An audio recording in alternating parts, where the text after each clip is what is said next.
All right, everyone, welcome. This is our annual student reading at the Writers Studio. And to anyone who is new out there, I'd like to just say a few words about the school. The Writers Studio was founded in 1987 by our very own Philip Schultz, a Pulitzer Prize winning poet. He is joining us today to encourage and support our readers. The Writers Studio offers writing workshops, both in person and online, that are designed to create an emotional connection for writers on the page. One of the ways we do this is by a method that Phil has perfected over his time as a teacher, which gives students an opportunity to try on different personas, different narrative masks. And we do this in order to deeply uncover the work that is important to us. So what you'll hear today are writers who have used this persona method to access something of their own in their work. We offer both online and in-person classes, and we are located in New York City, Hudson Valley, Tucson, and San Francisco, as well as Rome. Although sadly, we do not have any Rome students represented here this evening. At the end of our session, we will gladly welcome your applause via the chat function. You can text your support that way. I'm going to go ahead and get us started now with David Waters. David Waters is a semi-retired cardiologist who lives in San Francisco with his wife and his Kerry Blue Terrier. His work has appeared in The MacGuffin, Cleaver, 34th Parallel, Flash Fiction, Beyond Words, Amarillo Bay, Marrow, Umbrella Factory, Chiron Review, Brilliant Flash Fiction, and others. At Writers Studio, he is a longtime resident of Lucinda Holt's class. David, please take it away. Thank you, Francesca. This piece originated as an exercise in Lucinda Holt's class in January. The model was a poem entitled Flat by the Russian dissident poet Osip Mandelstam. Although his poem and my piece are quite different, they both describe a room and implications of objects in the room. At the end of her critique, Lucinda wrote, "Keep writing or send it out." I sent it out and it was accepted in Brilliant Flash Fiction, where it will appear at the end of June. Modern love. I lock the door, hike up my dress, roll down my pantyhose, and perch on the toilet in the bathroom of Ed Dwyer's Victorian townhouse. I look around. The only bright colors emanate from the Mondrian design on the shower curtain. It has mold along the bottom edge, and two of the shower hooks are off the rail. An orangish stain hangs from the lower corner of the window casement, like the hanging tail of an animal who got caught there long ago and perished. I inhale to convince myself that I can't smell it beneath the lilac hairspray. I look for toenail clippings on the floor, but instead see a thin line of ants making the undulating trek from under the bathtub, across the tile floor, and out through the crack under the door. Everyone in San Francisco has ants when it rains. From the street, the muffler of a lowrider grumbles, clears its throat, and the wall in front of me trembles in sympathy. The song I hate most, One Less Bitch by NWA, pops into my mind. I pee, put myself together, and wash my hands. To the left of the sink, I notice a package of Rogaine, an electric toothbrush, the lilac hairspray, and a plastic bag of dude bombs, something to drop in the toilet to mitigate bad smells, I learned from reading the label. There is no medicine cabinet, but bottles of pills are lined up on the right side of the sink. I see losartan and amlodipine, that would be for blood pressure, and metformin and sitagliptin, that would be for diabetes. Should I worry about this dude's health, I ask myself? Can he get it up? Not for nothing did I go to nursing school. I dry my hands and check out the second row of meds. A bottle of Viagra. Now that's encouraging. but also Cialis and Levitra? That's scary. If he has all three, are none of them working? I see a narrow line of dust behind the sink and know instantly that a photograph was there and that he moved it. I find her in the cupboard beneath the sink, a woman in a white bikini who looks disturbingly like me. Tall, blonde, older. She's had a lot of work done. Is that what a Brazilian butt lift should look like? Those super boobs are as unlikely to move as the pyramids of Giza, and her lips appear painfully bloated and unnatural. I remind myself that he just cooked dinner for me, boeuf bourguignon from scratch, and it wasn't bad. He chose a nice Pinot Noir. He's a lawyer for the ACLU, so his politics are impeccable. He's interesting. He listens to me. That's rare in men nowadays. And I just passed 60. Nobody clamors for older women, and that vibrator can only take me so far. I look back at the bathroom and see a slim paperback that I hadn't noticed before on the floor beside the toilet, butterflied open to page 62. It is poetry, something modern, a poet I don't know. The book is marked up, dog-eared, worn. I glimpse him sitting there, engrossed in a poem, his undies around his ankles, his little dick peering down into the vast abyss. The image forces me to smile.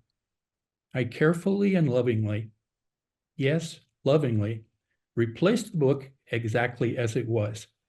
I unlock the door, step out, careful not to disturb the parade of ants.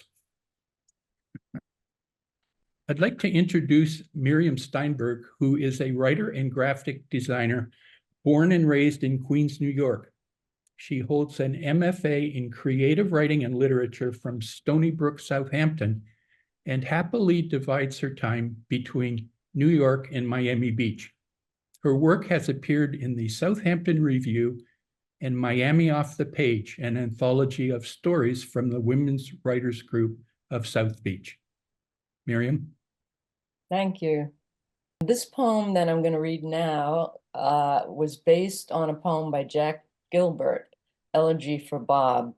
And in that poem, he had a lot of use of direct address, and he used plain and specific language, which allowed him to deal with complicated issues without falling into sentimentality. And I admired that very much. The use of specificity that he employed was very successful in inviting the reader in, having them substitute their own experiences for those of his persona narrator. So this poem is called Riding the Q44. Only you and I still ride the Q44 to your house, running up the narrow staircase to your room, your nasty dachshund nipping at my heels. Countless sleepovers crammed into your twin bed, feet to feet, the dog growling at me from the hollow he pawed between us. I was so happy to be furloughed from my own home. We met in first grade, me carrying your book bag along with mine, up the 3 flights to the classroom. Until finally one day I said no. In the schoolyard, the other girls encircled you, hungry baby birds begging to be fed. You gave away your duplicate beetle them to me.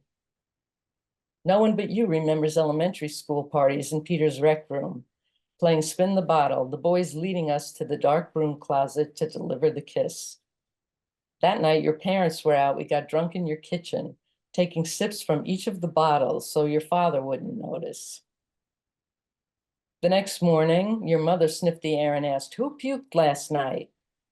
You took me to the Army-Navy store where we searched for Vietnam vets' cast-off Army shirts and bought broken-in, tattered bell-bottom jeans, sturdy hems dragging behind us like wedding gown trains.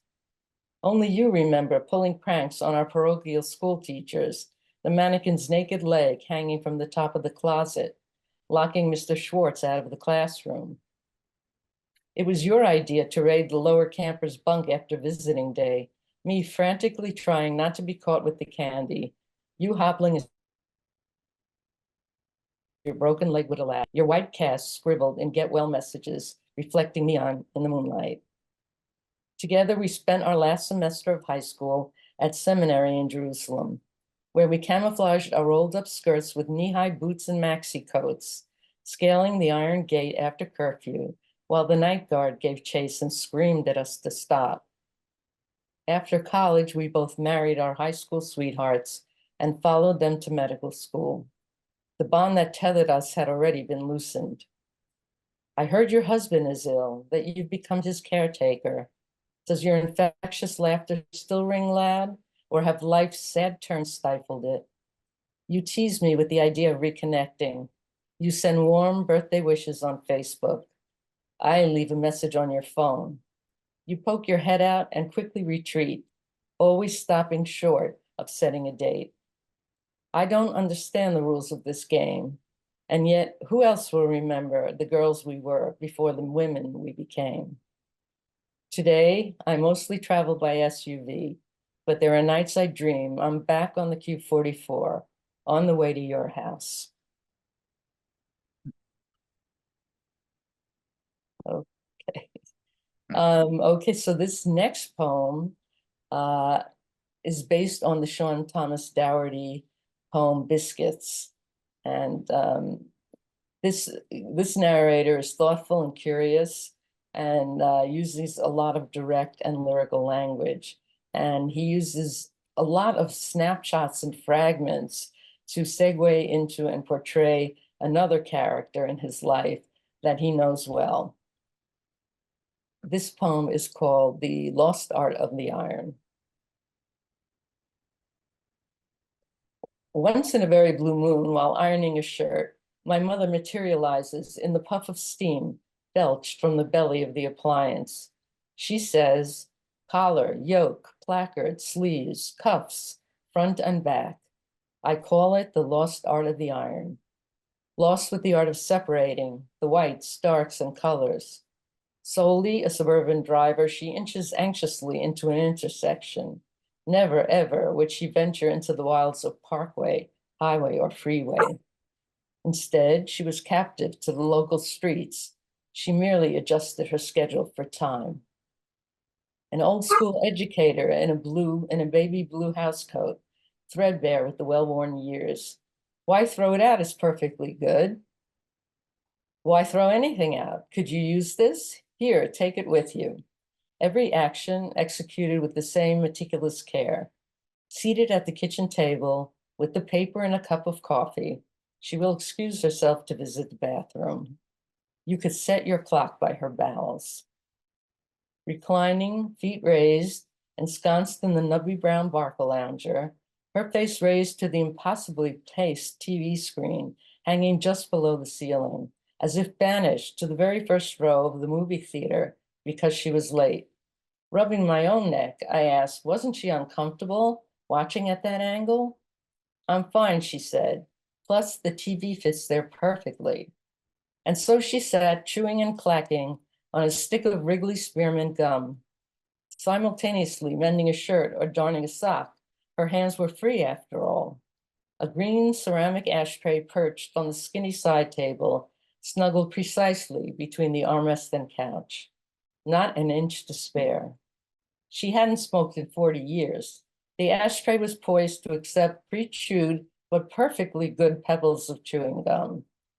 The added benefit of always having a reserve should the pack run dry. My brother took the ashtray as a souvenir, complete with his ancient wad of gum. Should we ever want to create a clone of Mom, he said. Wouldn't that be something in this age of obsolescence? In a world where no one really knows how to fold bed sheets or cares to.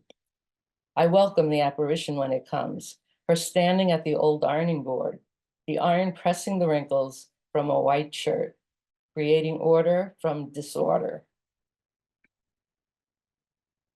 Thank you. And now I will introduce Alan Marks. Alan Marks is a writer and a visual artist based in California Bay Area. He has been writing with the Writers Studio since 2021. In addition to his writing, Alan is pursuing an MFA in Media Arts from Maine Media College. Alan, if you're muted, you can unmute now. Thank you, Miriam. I'm going to be reading a piece based on a Kathy Fagan exercise from Lucinda Holt's class. The piece creates powerful feelings for the narrator and revealing fragmented memories and reactions. He shoos me off in the parking lot, shaking his walking stick like an exclamation point, a new language between us. I walk away to retrieve an abandoned shopping cart wedged between a pickup and a minivan. Its wheels make an obnoxious, screechy rattle as I pull the cart out and point it towards my rental car. I stop, seeing he hasn't yet managed to swing both legs onto the pavement. I decide to wait at a safe, blind distance until he's done. I lean against the cart and scroll my phone. Grocery shopping is my brother's idea. Everything else must wait. He gave his helper the weekend off, knowing I was coming. I relented after our sister's intervention, but forgetting that he didn't have any eggs or beer or ketchup in the house. I barely arrive from a cross-country flight and have time to take a piss, toss my bag into my old room, and survey the cluttered, filthy house before we're driving to the Piggly Wiggly. The car door thuds shut. I look up and see him swaying gently like a cheap tripod, legs slightly splayed, walking stick centered in front. He looks like Dad, which he will never admit. When I was little and still worshipped him, his friends once joked I walked like a monkey. I was devastated when he laughed with them instead of defending me. He taunted me with bananas for weeks, once sending me crying to Mom to make him stop, which made the humiliation rankle even more. How ludicrous to be remembering this now, with the black asphalt burning through my flip-flops, the compost of wasted time, confronting me with my brother standing there, deteriorated and degraded, diminished. To think we were once boys, inseparable, blood brothers united in protecting each other against, well, everything. I bring the cart over and ask if he wants to push. He rejects me with a grunt and starts walking ahead, leaving me to shadow in tow. We're a cacophonous pair, what with his metal walking stick and shuffling gait, and my rickety, wobbly cart. We fall into a rhythm across the parking lot. Shuffle, shuffle, thud, screech. Shuffle, shuffle, thud, screech. Shuffle, shuffle, thud, screech. The doors open with the whoosh of Arctic grocery store air, igniting a Pavlovian childhood craving for ice cream, strawberry. Back then, I would have been riding shotgun on the back of the cart, my brother fearlessly navigating the aisles with his arms wrapped around me. We knew Mom would capitulate to our pleas, and on the way home, sandwiched between a week's worth of grocery bags in the back of the station wagon, we would race to see who could eat the most ice cream before it ran melting in sticky rivulets down our shirts and into the car's worn floorboard carpet, tears streaming down our cheeks as our brain freezes gripped us in agony. I pushed the cart into the cold. Inside, my brother stops and leans against a display of sodas to steady himself and catch his breath. I suggest we pick up some steaks for dinner. Then I wonder if there's a grill at the house or a pan to fry them in. Maybe we should just grab burgers from the drive-thru on the way home. Mom used to say my brother and me were two peas in a pod. I was never quite sure what she meant. On average, there are 8 peas in a pod. A gargantuan pod can have 20. A stunted pod, only 2. Maybe we were the stunted pod, just us, alone together. Is that what she meant? What about the other peas? Who were they? Were we like them too? Between 1856 and 1863, Gregor Mendel used peas for his famous experiments in genetics. This led to multiple scientific breakthroughs: Mendel laws of inheritance, the law of dominance, the law of segregation, and the law of independent assortment. I look at my brother still leaning against the soda display, my genetic pea. He always was the dominant one, me, the recessive little brother. Along the way, we segregated, assorted, the origins of our bond still there but less clear. Now there's so little time left to make sense of it all. I only agreed to stay the weekend anyway. I point the cart toward the ice cream, hearing the wheels rattle and my brother shuffling behind.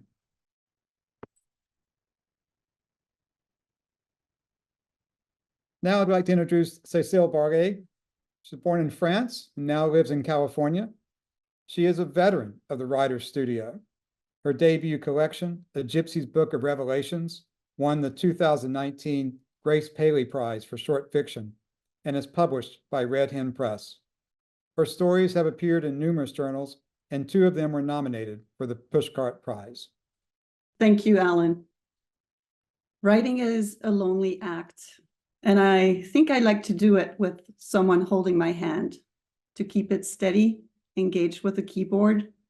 In the case of the story that I'm about to read an excerpt from, I had the privilege of having 2 handholders.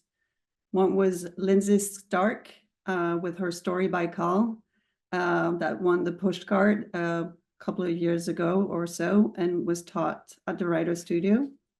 And the other one was Claudine, my 92-year-old mother-in-law, who is petite and also larger than life. And Claudine, I hope you're watching right now from your apartment in Paris. I know it's very late, but this is for you. Is she there yet? Not quite. The cafe is a moving target, une cible mouvante. She learned the expression recently in one of the classes. She was sitting between a red-haired student and one with a budding baldness. They'd listened to the redhead, reading his poem too fast, too low, always in the same tone of voice, vibrating his legs below the table. After the reading, the teacher explained that the end of a good poem was une cible mouvante, something that was never attained, not even with the last line. What else did she learn from the teacher? To not let herself sneak into her work. His note after the last class said that she should stick to her characters, like the woman ironing banknotes, for example. He underlined the part where she barges into the story as herself and everything gets awfully confusing. Did this help? Not really, but the remark stuck in her mind. She is about to cross Rue Molitor, and she plays it in her head with an expression as mystified as the heat clouds hovering around the Eiffel Tower. She understands that she is not supposed to intrude into her own stories, that her characters have a right to their own space. She takes a small step forward when the light turns greens, and a Renault with tinted glass approaches full speed. It feels as though it is the beginning of the end. Is it the beginning of the end? In more ways than one. She is dying, of course. The teacher too in time will die. The world is dying in this impossible heat. We've all been taught about death since very early on. We've all heard the scientific evidence. When the end approaches, people seek solace where they can find it. Whatever happens, she also knows stories begin when you wait. Wait for what? For the cafe to get closer, for a handsome, dark-haired, white-shirted young man to help you cross, for your left foot to catch up with your right. It's crazy what can be found in waiting when that is all you do. She remembers the first time she noticed it, in the dark at the Comédie Française, in the long minutes before the curtain would rise. The only instance where she minds waiting is when the concierge comes to clean her apartment. The concierge never shows up at the same time. On Tuesday, she stayed in to make sure that the concierge was indeed cleaning instead of calling her parents. While she was eavesdropping, she heard the sound of a new email popping in. The teacher had just emailed a new prompt. And then she couldn't read the prompt immediately. The concierge kept making noises and asking questions. She glanced at the newspaper instead, an article about a movie that had just come out. She lingered on the photograph above it. Two men, one young, one older, half turned as if surprised and staring at something beyond the frame. The younger one made her think of the teacher, a round face with narrow rectangular glasses. She leaned back against the sofa, and her mind flickering in the low-angled light of dusk. A craving began to rise like dough at the end of a hot day. In the end, the concierge finally left. And then she ate one square of dark chocolate and read the prompt. She read it attentively, one word at a time. She reread it 20 times. She read it in reverse, starting with the last sentence and working her way back up to the first. She looked for similarities with prior prompts. She lifted her glasses above her brows and stood 2 centimeters from the screen. And then she realized, almost as an afterthought, that the prompt had been written for them. For them? Yes, for her, for him, for them. What was the prompt? That's not important. What's important is her reaction to it, the fact that she interpreted it as intended for them. The teacher knew this as he wrote it. He was only interested in what would happen, in her reaction. Did he send the prompt to his other student? Of course. Would have been questionable to send it only to her. He still has his code of ethics. He likes the rest of his students. He likes that they're amateurs, that most of them don't have a lot of means because they attend a writing workshop mainly financed by the Borough Hall. They have to bring their tax assessment to qualify. But they made an exception for her because of her age. Her age was the qualifier. Is that why she is so special to him? Yes and no. He remembers the first time she came to the workshop. She wore her black dress with smudges of sweat around the waist. She was so petite and hesitant, a small animal poking her head out the depth of the earth. He felt like he would look up and she would disappear back from where she came. He is intrigued that a 90-year-old woman would take on writing. It reassures him on the state of the world. Seas are rising. 60% of vertebrate animals have gone extinct, and it's hot as hell. On the other hand, she is 90 and she is starting to write. It's as though the world's destiny was held in her wrinkled hands. Not only that, he loves that she is easily confused, embarrassed, and also insanely confident. When he looks at her, he sees the strata of each decade she's gone through. He sees the outlines of a little girl, an adolescent, a young woman, a lover, a mother, a grandmother, a widow, and also a man after his own heart, with all these feminine layers to him, the only man who can quietly write their story without ever knowing it is their story. And now he is certain, as he stares into the blackness of his espresso, willing her to push the glass door to the cafe, that this is why he emailed her this morning to meet him. He wanted to make sure she would not give up writing, not under his watch, not until she had their story out.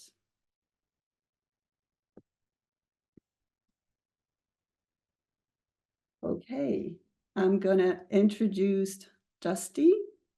Dusty Stanford has taken classes at the Writer's Studio for so long, he can't remember when he first started.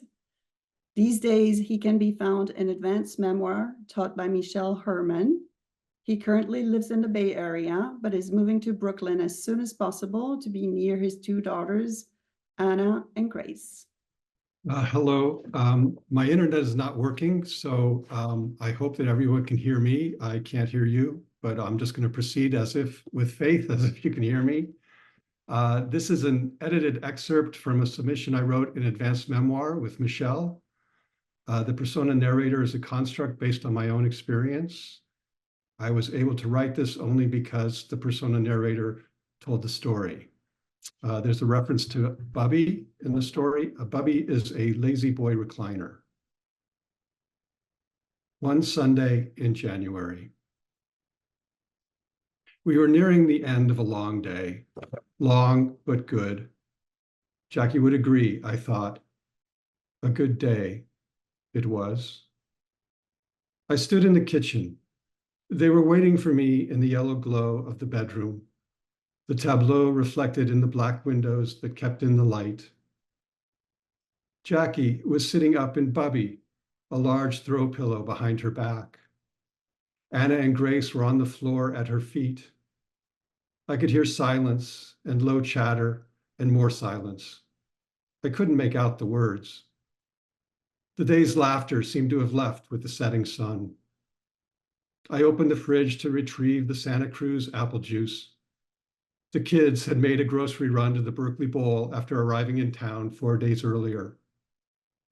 There was comfort in the thought of them doing it together. I gave the bottle a good shake and opened the cap, releasing the vacuum with a satisfying pop, glad that they'd bought a fancy organic kind. It had felt odd writing apple juice on the grocery list, and it was only getting stranger. Dissociative, that might be the word Jackie would use. The apple juice would live in the fridge for 6 days, until I slugged it down while writing this, chasing after the fleeting sweetness. The 2 medicine bottles sat on the kitchen counter, both brown glass with white plastic caps. The taller bottle had rounded shoulders and a prescription label with Jackie's name and held a powder. The other one was empty with no label, oval with the shaved corners, the kind that once held the cough syrup my mother would spoon into me, the bitterness overwhelming the feeble attempt at sweet. Someone had drawn a black line with a Sharpie across the bottle's face.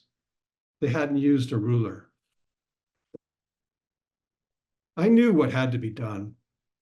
On Tuesday, the day before Anna and Grace made it home, a courier delivered the cardboard box with the 2 bottles and a plastic prescription bottle that held only 3 pills. A lonely rattle. We'd been instructed not to open the package until the Kaiser Permanente pharmacist arrived that evening. We'd learned that Chang's house call was voluntary, done on his own time, which surprised and then touched Jackie. My feelings were more mixed. We sat at the dining room table, a bottle of oxygen at Jackie's side, the cannula in her nose, not yet aware that 5 liters of O2 an hour would not be enough. We watched Chang slit open the packaging tape with the scissors I'd fetched. We listened as he explained the process, referring to the pamphlet illustrated with IKEA-like drawings that he'd pulled from the box. I wanted to tell him that I knew all this already, that the oncologist had spelled it all out months ago when we took the steps to qualify Jackie for the prescription. Chang looked at me. An hour after she takes these 3 anti-nausea pills, he said, shaking the plastic bottle like a maraca, prepare the end-of-life medication. Pour a sweet juice. I recommend apple, or maybe flat 7-Up, into this. And he picked up the empty cough syrup bottle, pointed at the Sharpie line. To here, 4 ounces, which is enough to mix the powder, but not too much to drink before she will be unconscious. 2 minutes. She will have 2 minutes once she starts to drink. Simple enough, and yet. Do I pour in the apple juice or the powder first? I asked. The apple juice, Jackie answered before Chang could say a word, or you'll have a mess. Now, only 5 days later, I couldn't remember the order of things, my old confusion returning. if it had even ever left.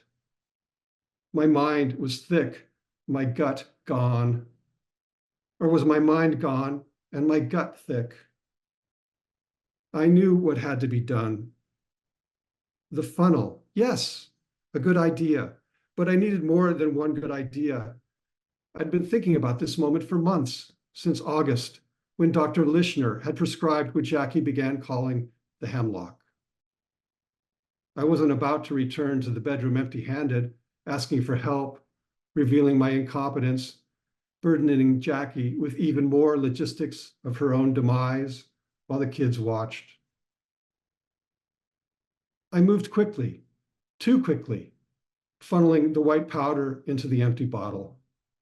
My confusion grew. Did the black line include an allowance for the powder? No Chang to ask, no Jackie to ask, no time to ask. I had another idea, good, and yet not so good. Heading off script, the IKEA instructions long gone in the trash. I poured 4 ounces of apple juice into a measuring cup, then through the funnel and into the bottle. Poof. Shit, I whispered.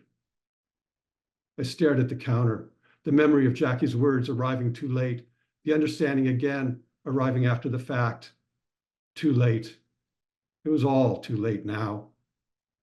With startling speed and force, the juice had carried the powder upward and then outward, an eruption of white rising, then falling and dusting the counter.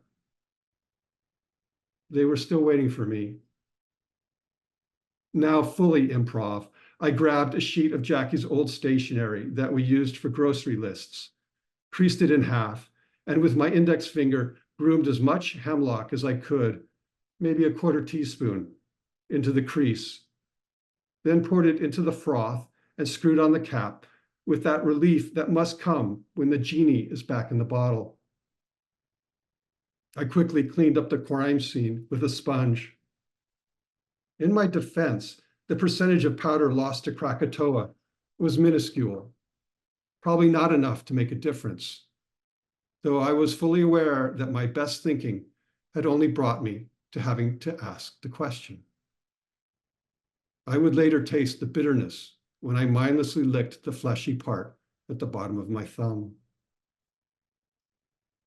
I shook the cough syrup bottle with the same satisfaction as opening the apple juice bottle. I poured the concoction into the glass. A big gulp, maybe 2, of what appeared to be a frothy vanilla milkshake. Delicious. Perhaps because I was still an alcoholic after nearly 2 decades of not drinking, the thought arrived, quite naturally, not surprising at all, that I could down this shit in 2 seconds. Less. I played the tape forward, that useful lesson of sobriety, though I never considered that I might vomit such sweetness. I saw, instead, a person identical in appearance to me stagger, clutch the counter, then topple in a free fall. Boom! Thud!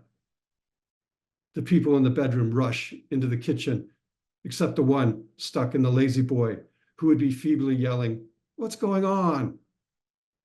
Screams, sobs, the panicked 911 call, flashing lights, EMTs who already knew.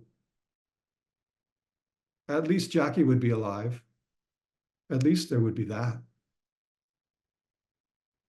Thank you. Our next reader is Maurya Kerr. Maurya Kerr is a Bay Area-based writer and artist. Her poetry has been nominated for a Pushcart and a Best of the Net Prize and appears in multiple journals. Maurya was a 2021-2022 UC Berkeley Arc Poetry and the Census Fellow, won the 2022 Tom Howard Margaret Reed Poetry Contest, and most recently won Rhino Poetry's 2024 Editor's Prize and second place in Palette Poetry's 2023 Resistance and Resilience Prize. Her first chapbook, Mythology, was published by Small Harbor Publishing in late 2023, and her second, Tommy Noun, in March 2024 by CNR Press. Maurya, you can please unmute. Thank you all. I'm really grateful to be here. I'm grateful to just have discovered the Writer Studio. Grateful to Phil and Kathy Jacobson, who teaches the master's class in San Francisco. I feel like I learned how to write through this method, so I'm indebted. So I'm going to read two poems. The first one is based on Sean Singer's Today in the Taxi. And with this narrator, an image or an encounter starts the poem, followed by the persona narrator's active contemplative response, using the constellation of their own resources, memories, and internal life. All the stanzas are linked in the narrator's mind, with the narrator trusting that the reader will follow along. So this is a collection of 4 little things based on Sean Singer. It's called Labor Day Weekend. I have to put my glasses on. Okay. Labor Day weekend, Friday. I attended an informal online memorial service for Mary, the woman who gave birth to me. The majority of her family was gathered together in a living room in the Midwest. She was one of 9 children. Only 2 of them had ever met me or even seen a photo. One uncle came close to the screen, commented on how pretty I was, then called the others over to look as well. During the nearly 90-minute video call, I learned many new things. Among them, that Mary preferred to be called Mimi instead of Grandma, loved shopping at Ann Taylor, and loved babies so much that in her last days of a nearly comatose state, she apparently lit up when the housekeeper stopped by with her newborn baby, a daughter. Mary's younger sister, who organized the memorial and invited me, said multiple times that she was comforted by the fact that Mary was now with Jesus and looked forward to dancing with her soon enough on those streets of gold. When you Google what happened to Mary, the mother of Jesus, you will learn that she ascended into heaven. Also on Google, adoptees are 4 times more likely to attempt suicide than non-adoptees. Also, they tend to suffer from intrusive thoughts. The one time I met Mary's mother, the woman who raised the woman who didn't raise me, she whispered in my ear, "We thank Jesus that abortion was never an option, don't we?" and hugged me close. Saturday. I learned that the US finally made the top 10 list of most dangerous countries in the world for women in terms of sexual violence.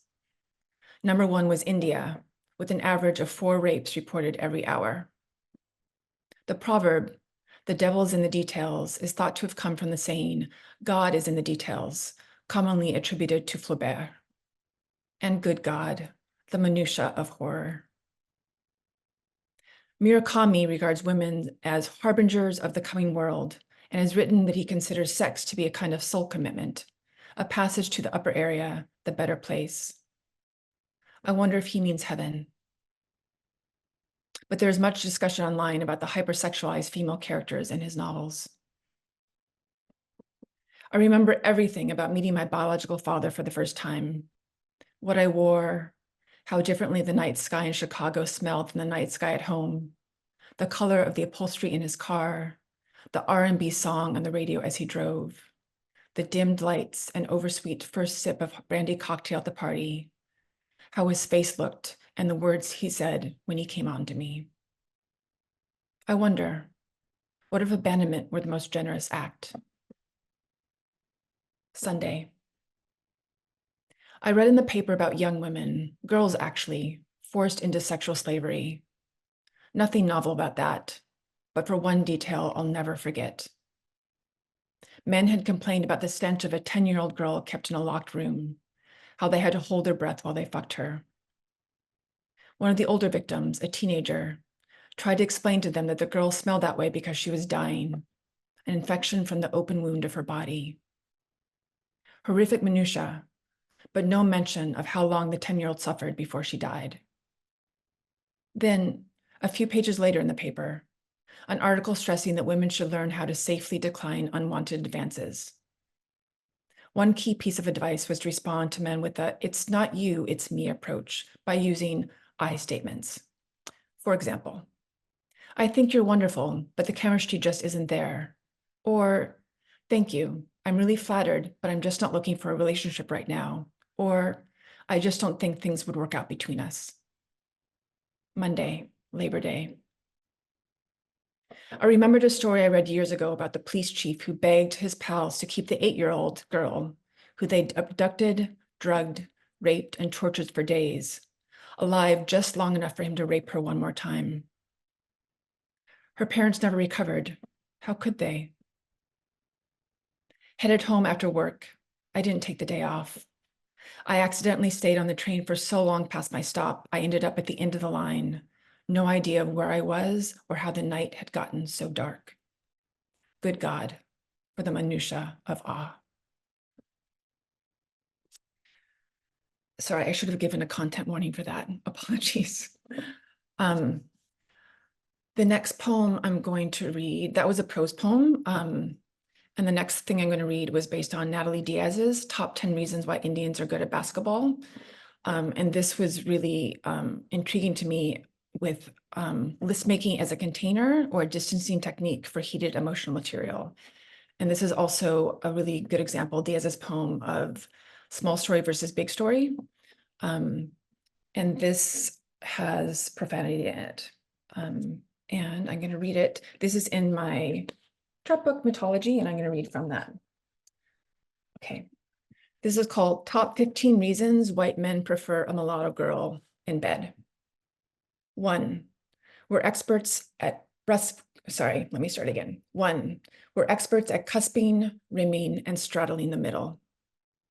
2, given that sex with them has always been our possible way out of the field, the whorehouse, the poorhouse, and the system, the stakes are high, hardline, and hot.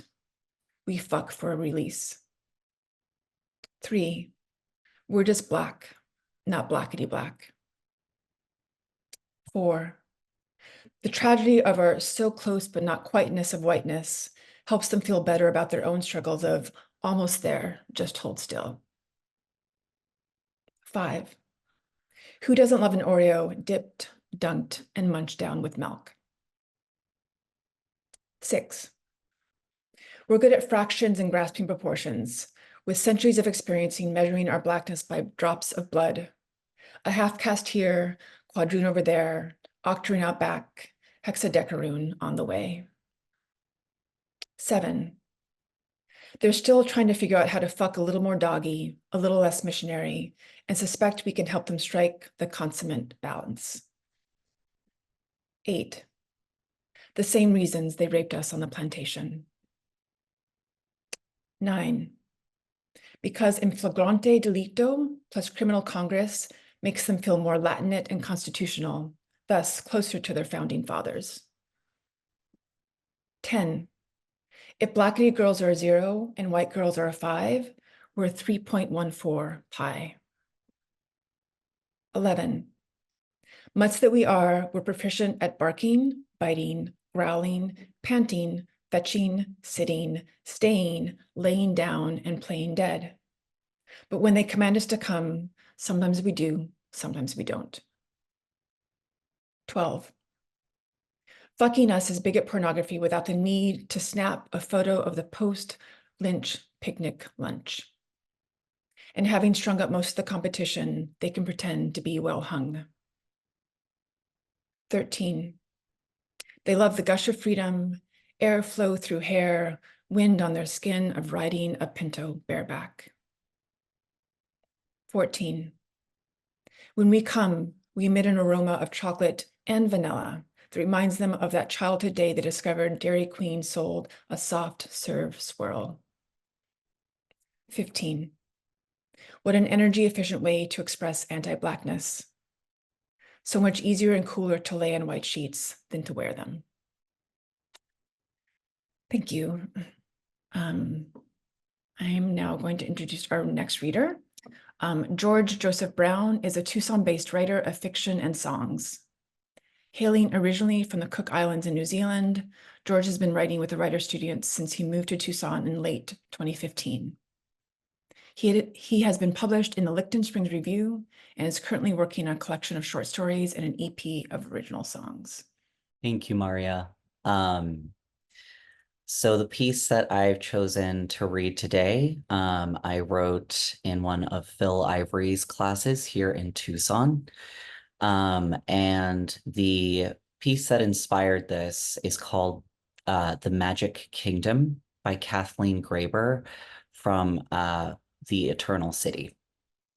And the idea behind this was to allow the first person narrator's mind to be like a sleek little canoe connecting memories in an engaged flow. And I have a note here that the tone is lyrical and liminal, and the mood is humorous and existential. The Creator. I awoke from the dream with a start in a sweat and stone cold sober.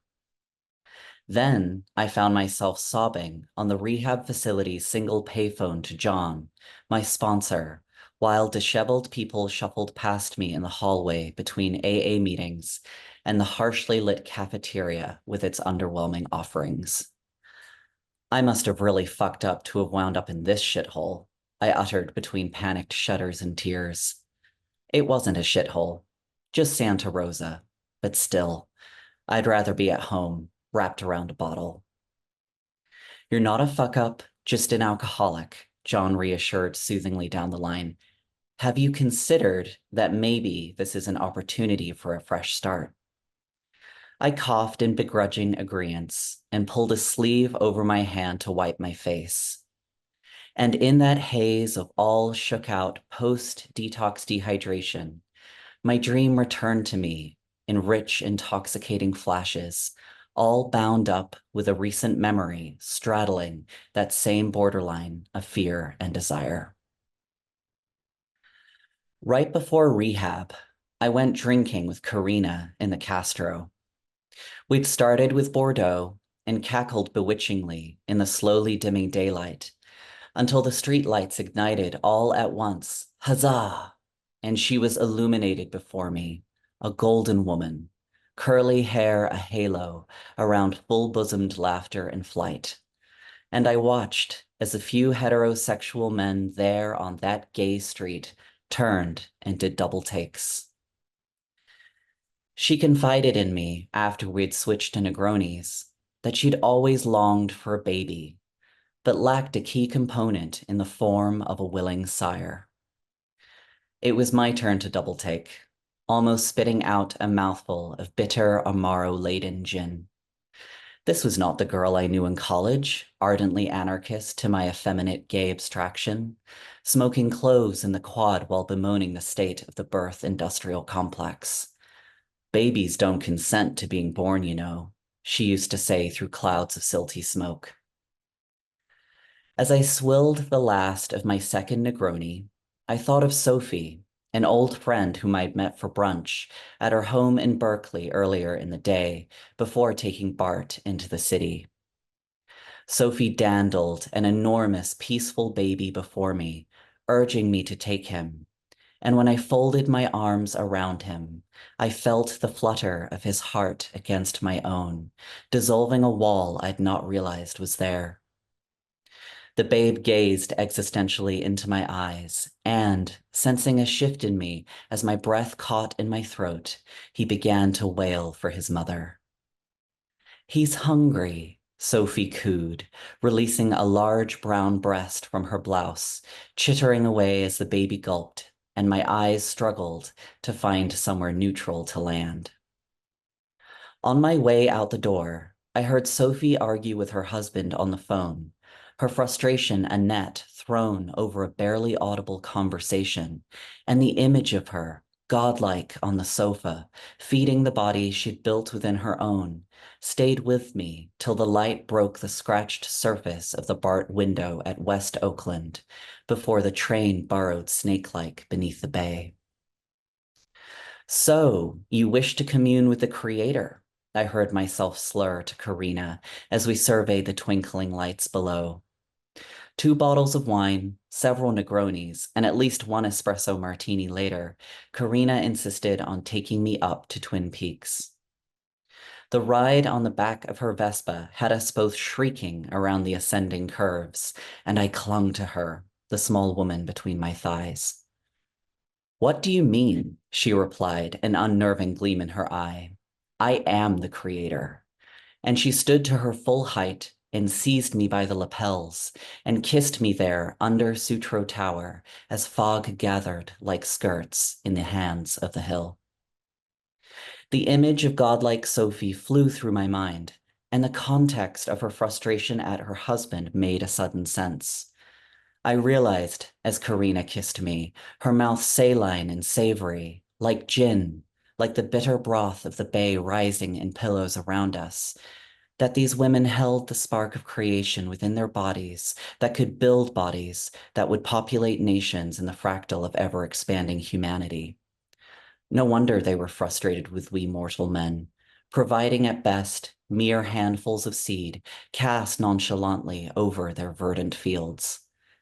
And there was I, gay as a fruitcake, about to deeply frustrate a woman just looking for a decent mate, and not from homosexual revulsion, but from drink. In the wet grass, I felt her godliness, and yet nothing stood to attention. Back in that dingy rehab hallway, I roared suddenly with laughter, and John paused mid-sentence. "Are you all right?" he asked, but I couldn't stop. The surge of shame and surreality coursed through my open mouth in gasps of mirth and pain. My eyes filled again. I dropped the phone, which swung pendulous by its cord as I crouched and shook, my body racked for a moment with the cosmic joke of it all. In my dream, I was running through darkness, and when the light ignited all at once, huzzah! I saw that I held in cupped hands gooey crumbles of damp earth, and there in the center was a seedling, potent and portentous, beginning to sprout.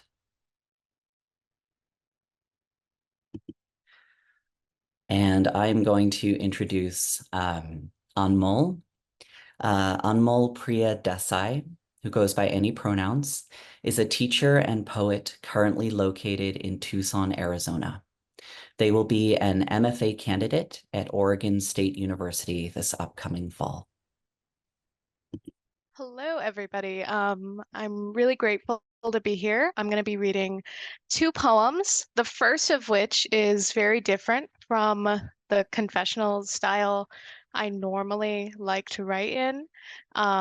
It was inspired by a Salman Rushdie piece, and it was actually a rewrite. I found the voice really difficult to access, and after thinking about it for a long time, the way I got into it was being a little bit more surreal about the voice, so I wrote something very different than I normally do.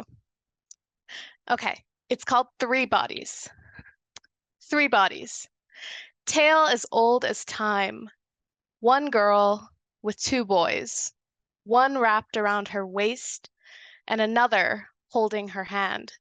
Walking in tandem. The boyfriend and the have-not. Have-not decided to pull a real genius stunt for her, prove his love more brilliant. He had to go bigger than standing outside her bedroom with a few stupid signs or some sort of embarrassing public gesture. No. He needed to swallow the moon to upstage the other fool.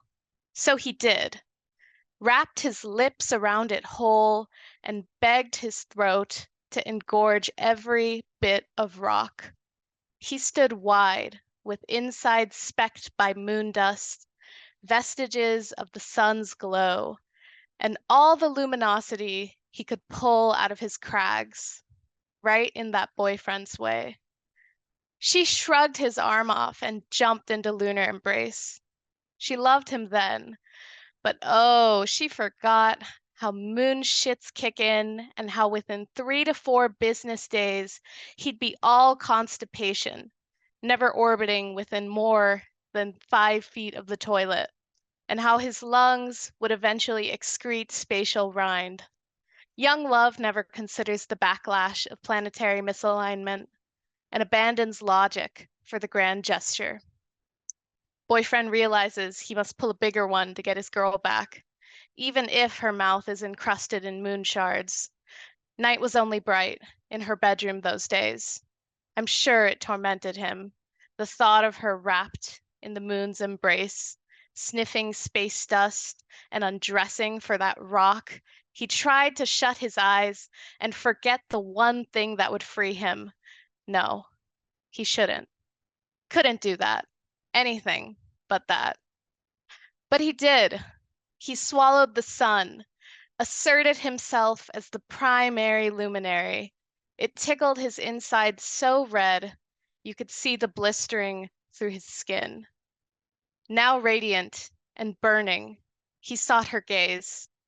But before he could stand exclusively in her presence, he found the moon boy, sick and helpless from celestial ingestion. The girl tended to his round body and crumpled frame. His sullen face begged for dissolution.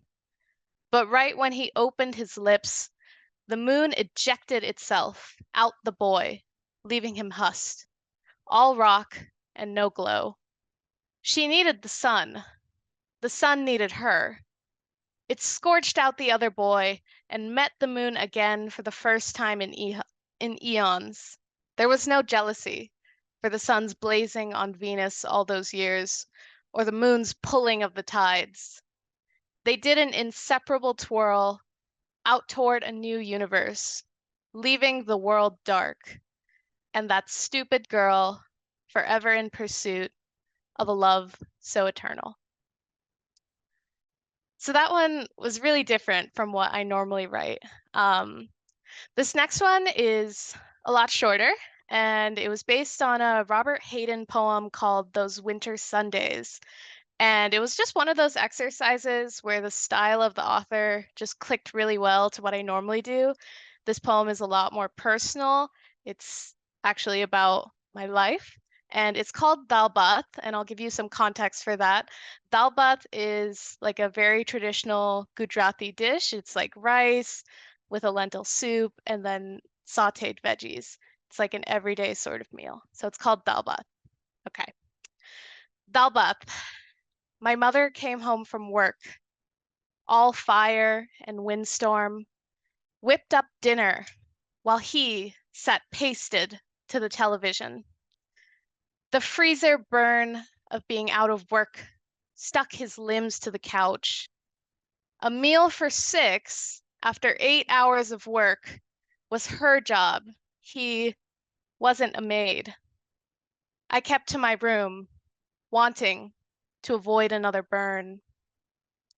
When the fragrance of resentment crept through each hall, she called me down to eat.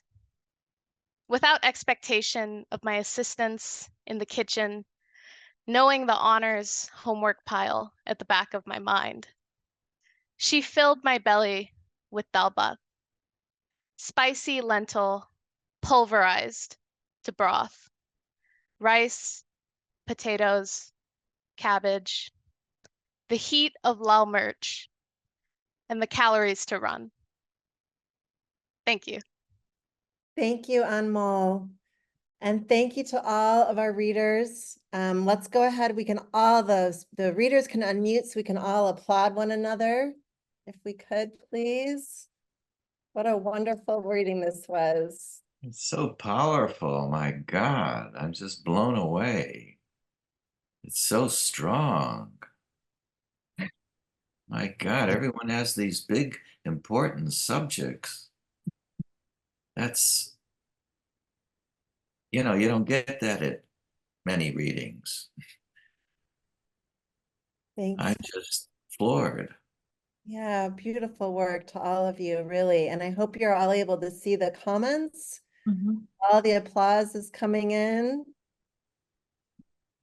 And thanks for everyone's patience as the chat popped in and out of service. Wonderful.